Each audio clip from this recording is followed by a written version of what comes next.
Halo semuanya, balik lagi di Ikshay Channel. Oke, kembali lagi di channel kita. Seperti biasa kita baru aja nonton film. Haunting in Venice. Bukan ini, Pocong Gundul ini. Haunting in Venice, judulnya itu ya, nggak ada ininya subjudulnya.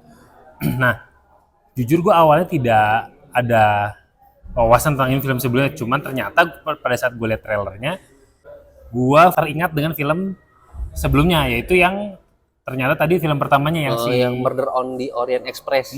Dan latar belakang si cerita ini tuh based on apa sih, Gi? Maksudnya gue nggak terlalu paham. Itu sebenarnya based on novel detektif karya Agatha Christie. Sebenarnya biasanya gini, Agatha Christie apa? Nah, iya. Agatha Christie apa gitu. Gue tuh nggak ada itunya, jadi gue nggak tahu Agatha Christie. Harusnya biasa Agatha Christie misalkan Murder on Train gitu. Ya, Murder on the Dan memang serial novel detektif ya. Detektif ya. Kayak kalau teman-teman tahu Sir Arthur Conan Doyle bikinnya Sherlock Holmes. Sherlock Holmes, nah, ya. gitu. Angkatannya lah gitu. Dan ini diangkat ke dalam sebuah film. Yang pertama itu filmnya adalah Murder on Train yang gue nonton. Murder on Express. Murder on Express. Terus yang tempat tayang 2021-2022 awal itu Dead on the Nile. Dead on the Nile. Itu lanjutannya, settingnya di Mesir, pembunuhan juga biasa detektif. Nah ini sekarang kita pergi ke Eropa, ke Italia, itu ya di Venice ini ya judulnya A Haunting in Venice gitu. Nah, sebetulnya kenapa awalnya gue yaudah deh Haunting in Venice gue pengen coba karena gue jujur liat trailernya dan misteri gitu dan agak ada ghostnya dan yang menjadi menarik adalah yang gue inget di Murder on Express itu si karakter utamanya si Hercule Poirot ini itu tuh dia kan detektif dan itu tuh logis dan dibenturkan dengan tahayul ya. Menurut gue tuh premis yang menarik ya. Dan udah kebayang lah, maksudnya mungkin teman-teman udah familiar dengan plot-plot detektif yang mana ada satu kejadian yang nanti akan dibongkar seperti itu. Gue agak tertarik dengan itu dan memang pada saat kita tonton experience-nya tuh jujur jadi lucu ya. Jadi lucu karena jadi seperti film horor. Jadi gitu. Film horor pendekatannya misteri thriller gitu. Ada apa ya superstisi gitu juga. Nah lucunya di sini tuh intinya itu kayak ceritanya nih mak kalau teman-teman boleh benerin atau diklaim bahwa kan dia di dua film sebelum ini kan sebenarnya dia kemana tuh ada kejadian ya akhirnya dia harus memecahkan. Di sini tuh malah ceritanya dia tuh lagi pensiun udah lagi berhenti diundang acara awalnya masih apa sebutannya Halloween pemanggilan arwah di setting nih Halloween gitu kan. Nah dia kayak percaya nggak percaya terus kayak selalu dia dikasih sugesti atau bisa dibilang dan dia diundang oleh temannya gitu dan kan dia dan karakternya memang ada di film-film sebelumnya betul ada kesebut lah gitu cuman sosoknya benar-benar baru muncul tuh di sini gitu gitu kan. Oke. Kayak ada ya kan dia bisa dibilang dia melakukan sebuah pemecahan kasus kan dia jadi punya penggemarnya gitu kan. Nah ini salah satu penggemarnya ngundang dia ternyata di situ loh kok gini gitu kan. Awalnya cuma pemanggilan arwah dia langsung baru mulai awal juga langsung skeptis. Nah saya nggak percaya Tuhan nggak percaya dia soalnya kata dia gue udah ngeliat semua hal di dunia itu jadi bagi gue Tuhan tuh udah nggak ada karena kalau ada Tuhan hal gitu nggak akan pernah kejadian gitu. Skeptis lah gitu kan. Nah di situ akhirnya dibenturkan bagi di sini ya mungkin screen time-nya paling kecil dia dihadapkan dengan seorang bernama Joyce Reynolds ini diperankan oleh baru menang Oscar ya si Michelle Yeoh. Kayak klinik mistis gitu kayak dibenturin dan ada satu adegan nih mah nggak spoiler kayak trailer juga ada mereka kayak benter-benteran gitu. Lu percaya apa sih? Gue nggak percaya apa. Lu percaya apa? Kayak gitu. Itu justru jadi menarik trailernya kan. Walaupun ternyata sebentar dia hanya sekejap ya nggak mau spoiler. Pokoknya dia hanya sekejap tiba-tiba mengubah langsung mindsetnya.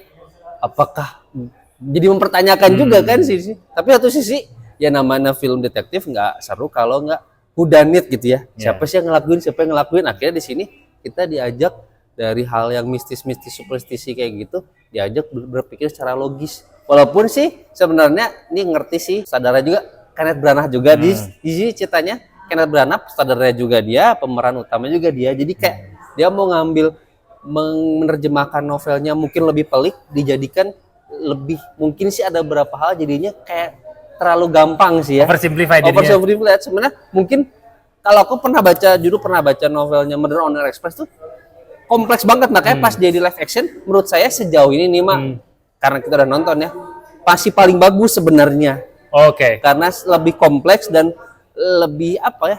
Lebih dalam gitu lebih ya? dalam gitu kan. Kalau ini jadinya ya bagus sih. Nanti kita teknisnya kita bahas belakangan. Cuman maksudnya kayak jadinya oversimplified bener buat plotnya maju, tapi bagusnya juga di sini si karakter si Hercule Poirot-nya jadi lebih ada konfliknya. Kalau yang dulu tuh bener-bener kayak Kejadian dia berhasil pecahin gitu ya. Kan di sini tuh pokoknya ada dialog udah lo terima aja kalau ada sesuatu hal yang lebih besar daripada lu gitu kan. Ya, gitu. Jadi itu kayak menarik tuh. Bener gitu kayak gitu akhirnya terus sampai take it easy aja lah kan ada ngasih tahu gitu kan jangan proses tapi ternyata mau kayak gitu juga anggar we harus ada Hercule Poirot untuk memecahkan itu semua. Jadi sini tuh pendekatannya tuh ya itu tadi horor misteri sama aku di sini dia pinternya ngambilnya post war gitu ya. Jadi kayak orang tuh ternyata punya luka-luka. Ya, ada diselipin pesan-pesan itu ya. Kayak gitu jadi bahwa lukanya nggak selamanya fisik ya. Gitu kan kayak gitu jadi lebih kelihatan traumatisnya ditambah dengan kejadian supernatural tanda kutip itu dan jadinya kena vibes horornya menurut gua nice touch sih walaupun menurut gua jam scare-nya nggak usah lah. Jam scare-nya nggak usah. Menurut gua jadi agak ganggu gitu. Jadi kalau horor jam scare ya udah. Ini cuman ini film detektif tapi dikasih jam scare jadi kayak apa sih gitu kayak ngagetin sosok ngagetin gitu. Menurut gua nih ini tadi juga gua hasil diskusi sama Gigi. Kalau gua mungkin gua tidak terlalu akrab dengan novel-novel detektif ya. Iya. Karena cerita detektif yang saya tahu dari kecil ya detektif Conan. Jadinya gue kayak nonton detektif Conan, kayak ada kejadian pembunuhan, terus alibi. Ya, dicek satu-satu alibinya, lalu kamulah pelakunya. Gitu. Gue kayak dan di detektif Conan juga kan dia banyak mention Conan Doyle, Conan Edogawa gitu kan, Sherlock gitu kan. Nah makanya menurut gue cukup menarik sih. Walaupun menurut gue nggak tahu ya, kalau di yang 2 film sebelumnya kok gue rasa nggak tuh nih koreksi aja maksudnya takutnya gue agak lupa juga sama film yang sebelumnya nuansa detektifnya tuh paling berasa di sini jadi kayak lebih di sini iya benar ya lebih di sini karena jadi benar ada pembunuhan terus kayak dia menyelidiki terus dan menurut gue jujur ya mungkin ciri khas film detektif kan pasti banyak bacot ya iya dan agak-agak perlu kesabaran tuh nah ketika revealingnya menurut gue cukup rewarding di sini tuh. Walaupun kayak jadinya sebenarnya kita juga nggak bisa nebak, cuman sebenarnya ada tanda-tandanya, clue-clue dari awal tuh dikasihin. Bedanya ini mah mungkin karena kita udah nonton Murder on the Express kan settingnya hanya di kereta di situ aja, tempatnya segitu-segitu aja. Terus Death on the Nile settingnya hanya di kapal yang sedang mengarungi Sungai Nil gitu. Nah di sini tuh aku seneng ini tuh rumah haunted gitu. Punya layer-layer gitu kan? Ya benar. Nah, sebenarnya mungkin sih ini ada simbol-simbolnya gitu sampai akhirnya mereka sampai ke Rubana apa bahasa sampai basement. Itu tuh sebenarnya semua rumah itu tuh setiap lantainya ada rahasianya sih sebenarnya. Cuman karena setiap orang yang datang pun juga ada rahasianya. Ada jadi simbolis kayak gitu. Ada simbolisnya di sini kayak gini. Mungkin nanti kalau ada posternya yang lebih menggambarkan mungkin kayak ditampilin rumahnya terus jendela ini mukanya siapa jendela itu jadi mungkin kayak setiap jendela itu menggambarkan ini tuh yang datang ke rumah ini tuh ada punya rahasia masing-masing punya beban punya lukanya masing-masing tapi datang ke rumah ini kan bedanya kalau di film berikut sebelumnya ini kan bedanya ya udah kayak liburan atau apa tiba-tiba kejadian apa gitu kan dari sini tuh lebih benar-benar sini tuh dari awal si palazzonya ini tuh kayak ya benar-benar rumah berduka gitu di situ ada terkutuk gitu jadi ada simbol-simbol yang akhirnya ngebangun si vibes-nya, nuansanya, ditambah dengan tekniknya. Di sini aku suka main teknik yang kayak Dutch angle yang tiba-tiba muter. Iya. Terus pasti tadi lu juga notice yang pas face to face ya, yang dia pas panik gitu. Jadi kayak makin kerasa klaustrofobianya gitu kan, jadi kayak gitu.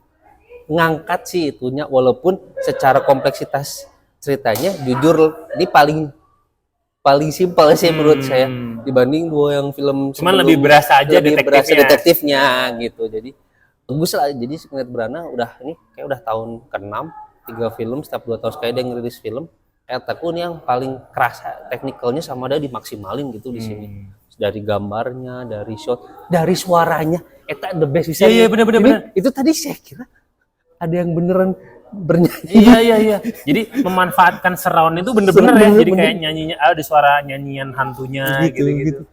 Bener-bener kita teh in the moment pisan gitu di situ. Nggak tahu. Dan memang untuk informasi, si serialnya Agatha Christie kan banyak banget. Banyak Dan banget. tidak menutup kemungkinan akan ada lanjutan ya.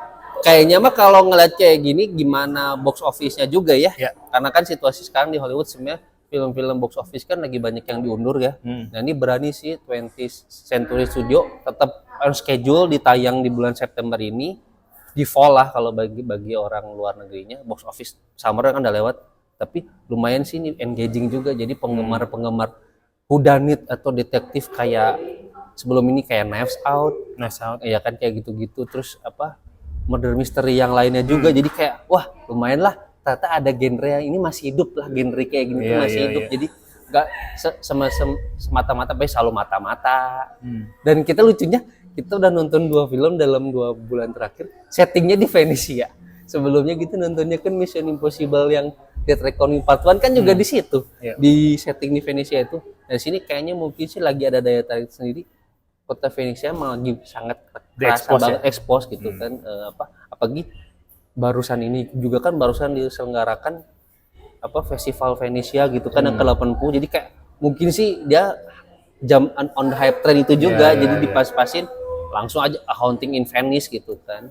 Pinter sih marketingnya, walaupun dengan keterbatasan lagi ada kejadian permogokan, lumayan lah ada sebuah film dari studio major berani tayang gitu di musim sekarang ini gitu. Jadi mungkin nggak untuk semua orang.